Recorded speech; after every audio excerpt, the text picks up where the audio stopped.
Hi, this is Brad Linder with Liliputing, and this is the Ramos W42, which is a tablet from Chinese device maker Ramos that sells for about $240 in the United States, and it has some pretty great specifications. So on paper it looks like a great tablet, and I asked the folks at Panda Wheel to send me a demo unit so that I could test it out and see how well it lives up to those specifications. So it has a quad-core Samsung Exynos 4412 processor, a 9.4-inch diagonal 1280 by 800 pixel widescreen display, a gigabyte of memory, and 16 gigabytes of storage. On the side, it's a little bit dark in this room right now, but you can sort of hopefully make out here that we've got a micro SD card slot, headset, power jack, micro USB, a reset button, and these little chrome buttons for power, volume down, volume up. Now that DC power jack is indicative of the fact that you need to use a power adapter with it. You can't charge it through the micro USB. This is just for connecting peripherals or hooking this up to your computer if you want to copy stuff. There's really nothing else on the other sides. It does have a sort of distinctive design here, which you've got sort of these flat edges, a little bit of a beveled edge, and sort of round area here with a little bit of a ridge. There's a front-facing camera, not very high resolution. Rear-facing camera, also not very high resolution. I think it's just 2 megapixels, no autofocus. I wouldn't necessarily recommend using this for a lot of photography. Small speaker built into the back. It's reasonably clear audio, not very loud, so you're going to want to plug in headphones if you want to do anything, any serious media with this. Now, it does have that quad-core processor, which means, though, that it does handle media pretty well, and it comes with a built-in video player. A couple of videos came preloaded.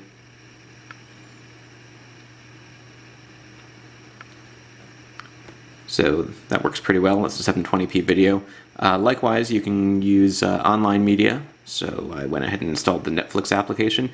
This device does come with a Google Play Store preloaded, which makes it pretty easy to download and install applications.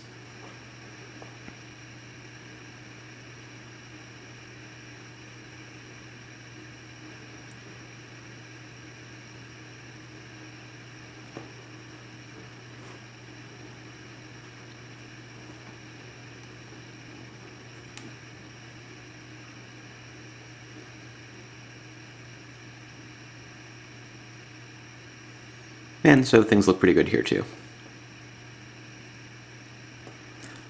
Web browsing is pretty good. There's, it comes with a built-in Android web browser, but it works with Chrome, Opera, everything else I've tried with it. I should really always wait for web page to load fully before I start zipping around here. Here we go. So we're loaded, nice and smooth.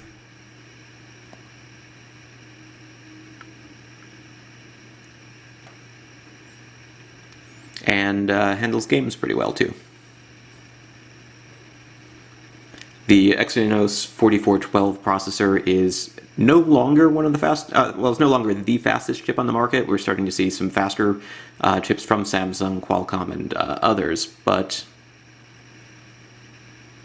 it's probably one of the fastest processors that was released in 2012, and so to get a $240 tablet that has basically the same processor as the international version of the Samsung Galaxy S3 smartphone is pretty impressive.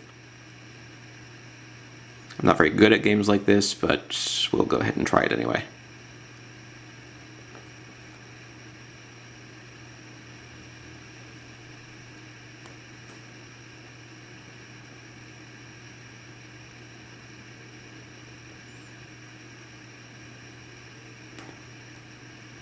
Did I mention I'm not very good at this?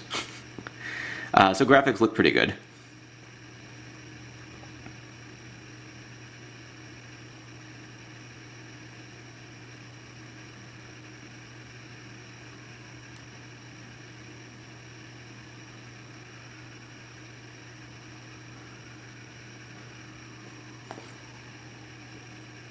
And it works fairly well as an ebook reader as well. Now, like most widescreen devices, it's really sort of well designed to be held in portrait or in landscape orientation, but it works pretty well in portrait mode as well, although it doesn't quite fit on the camera screen here. And so, I got the Kindle app running here, and I've read most of a 250-page ebook using this device and didn't have any real problems with it. Now, it does have a glossy screen, like most touchscreen devices, which means that in certain environments you're going to get a lot of glare. The bigger problem with the screen, though, is that it's not the most responsive touchscreen I've ever used. So you'll notice that, for instance, I just hit an app and nothing happened. That's not because it's being slow, that's because sometimes it just doesn't register presses. And I notice this more often when I'm using the web browser than anything else. Liliputing.com. So right now it's left out the G.com. So if you were going to be doing serious text entry, you'd probably want to invest in a separate keyboard, a physical keyboard for a device like this. In terms of just entering a URL here or there, it's really not that big a deal. But if you wanted to write documents or send email messages or do things along those lines, the lack of super responsiveness of the touchscreen can be a little bit problematic. Haven't really noticed it being a big problem in games, but I haven't spent a lot of time playing games on this.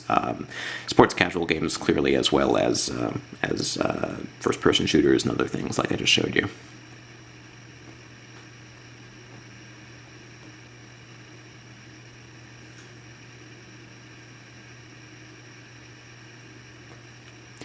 Comes with some apps preloaded, including some that are in Chinese and that I don't really understand how to use, but it's not too difficult to go ahead and install your own apps and uninstall any apps that you don't need. So there's a couple of games that come on here, and Ramos weather application, which only seems to show cities that are nowhere near the United States.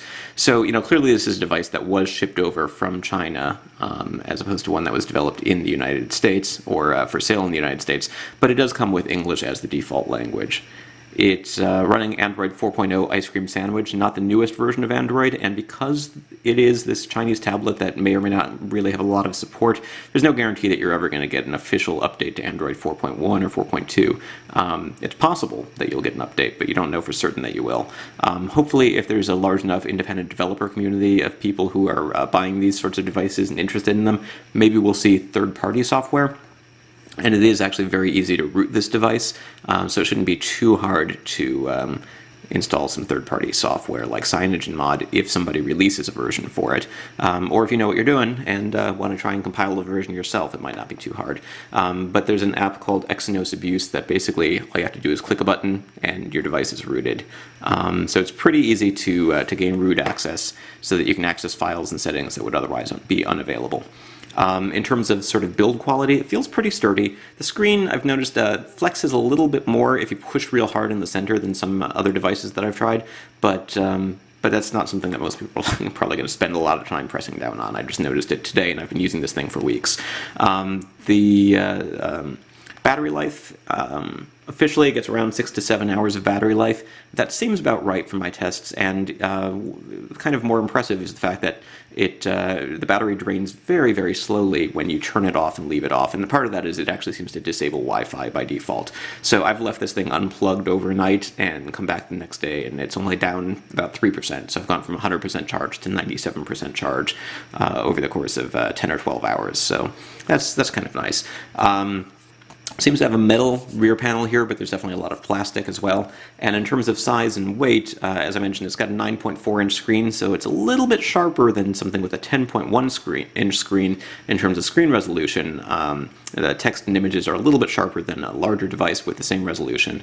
And it weighs about 1.15 pounds, which makes it pretty light for a tablet of this size. Now it's a little bit bigger than something like a 7-inch tablet like the Nexus 7, but compared with say the 9.7-inch HP touchpad, you can see the touchpad pretty much hides the entire Ramos W42, and the touchpad also weighs a lot more. So it's lighter than an iPad, smaller than a full-sized iPad, bigger than a Nexus 7, but for $240, it offers a pretty nice intersection of performance, price, and durability. So overall, I've been pretty impressed with this device. The biggest challenge is that the touchscreen is not perfect, and as I mentioned, whenever you're ordering a device from a Chinese manufacturer, you might not be able to expect the same sort of support that you would get from a company that sells these things, or designs these things to sell in the US and other Western countries. This is Brad Linder with Liliputing, and you can find more details at liliputing.com.